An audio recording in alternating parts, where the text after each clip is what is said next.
हमारे पूज्य शंकराचार्य जी कई दिनों धरने पे बैठे रहे वहां पर। उस समय सर्दी पीक पे थी। इसीलिए मैं कह रहा हूं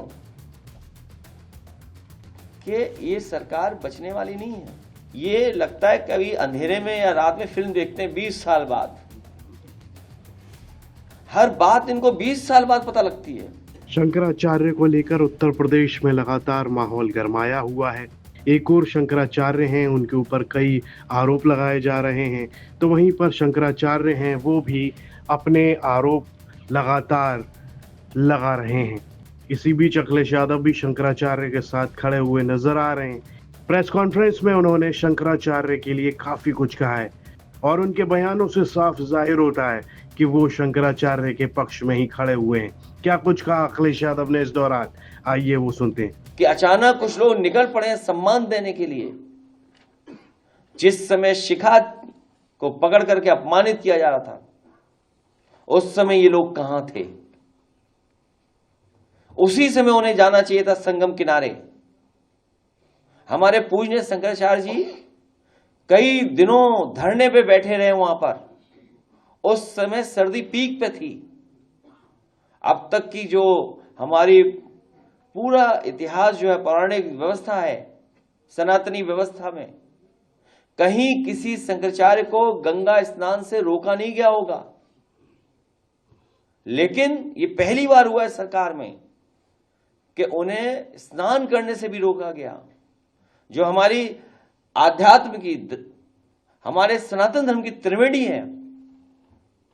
और अब तो ये सरकार एक कदम आगे निकल गई है।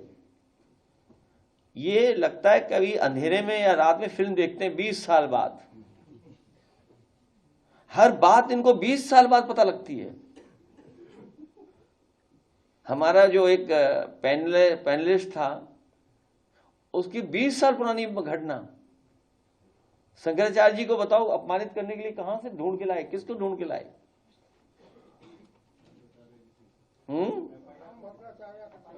हाँ, हालांकि आदरणीय, पूजनीय, सम्मानित आदरणीय राम भद्राचार्य जी के बारे में बोलना नहीं चाहिए कुछ भी। लेकिन अगर उनका चेला है ये, अगर उनका ये चेला है तो मुझसे गलती हुई है। हमने कभी आदरणीय पूजनीय रामभद्राचार्य जी पर 420 का मुकदमा था, वो वापस लिया था। मुझे उन्हें जेल भेज देना चाहिए था। और ये बात गलत हो तो बताइए आप, किसी से पूछ लीजिए आप। हमारे बगल में बैठे वाइस चांसलर साहब। तो ठीक है, कभी कभी विचारों को लेकर के कुछ झगड़े हो जाते हैं, लेकिन आप इस सीमा पर चले जाएंगे कि आप आरोप लगा करके इस तरह का घटिया आरोप लगवाएंगे आप। इसीलिए मैं कह रहा हूं कि ये सरकार बचने वाली नहीं है। जनता ने तो अस्वीकार कर दी है सरकार। अब बस जनता इंतजार कर रही है कि कब वोट डालने का मौका मिलेगा। इसीलिए मैं कह रहा हूं कि जितनी पीड़ा बढ़ेगी उतना हमारा पीडे बढ़ेगा। और ये पीडे के आंदोलन में जुड़ने वालों का मैं एक बार फिर आभार और धन्यवाद देना चाहता हूं। चर्चाओं में गिरे शंकराचार्य उस समय और भी ज्यादा चर्चाओं में आ गए जब प्रयागराज में ज्योतिष पीठ के शंकराचार्य स्वामी अभिमुक्तेश्वरानंद सरस्वती के खिलाफ यौन शोषण के आरोपों के मामले में एडीजे रेप एवं पॉक्सो स्पेशल कोर्ट ने बड़ा आदेश दिया। कोर्ट ने झूसी थाना पुलिस को स्वामी अभिमुक्तेश्वरानंद सरस्वती और उनके शिष्य स्वामी मुकुंदानंद गिरी के खिलाफ एफआईआर दर्ज कर विवेचना करने के निर्देश दिए। स्वामी अभिमुक्तेश्वरानंद ने आरोपों को फर्जी बताया और उन्होंने जल्द से जल्द इस मामले की कार्रवाई शुरू करने की मांग की थी। एडीजे पॉक्सो कोर्ट का क्या आदेश था वो आपको बता देते हैं। ADJ POCSO act Vinod Kumar Chaurasia ने अपने आदेश में कहा कि दोनों आरोपियों के खिलाफ मुकदमा दर्ज कर विधिवत जांच की जाए।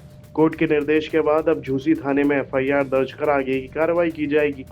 माना जा रहा है कि इस आदेश से स्वामी अभिमुक्तेश्वरानंद सरस्वती की मुश्किलें बढ़ सकती हैं।